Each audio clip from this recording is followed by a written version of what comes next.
Hello, welcome to my channel, Bright Mathematical Solutions. Today we want to look at test 5E of our series, steps to quantitative reasoning. And then we have this example, and that will lead us to solving this exercise. We have 3, 2 dot, it said equals 6.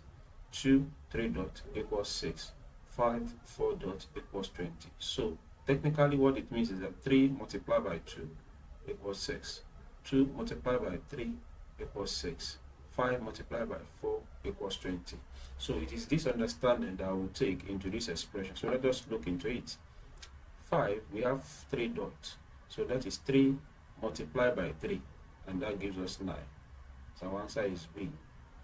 The second one, 5, 2 dots. 5 multiplied by 2. That is 10. So the answer is C.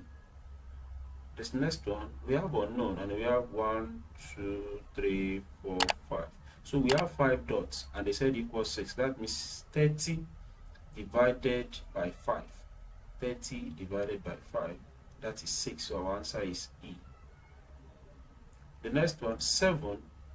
We don't know the number of dots. They said equals 28. That means 28 divided by 7. Remember, we are multiplying, and that is giving us the resultant. So to get back, we are going to divide 28 divided by 7. That will give us 4. So we are looking for 4 dots. So our answer is B. And the last but not the least, 8, 2 dots. 8 multiplied by 2, that is 16. So our answer is E. So thank you very much. That is the solution to this particular exercise. Until I come your way next time, please remember subscribe to this channel and be good.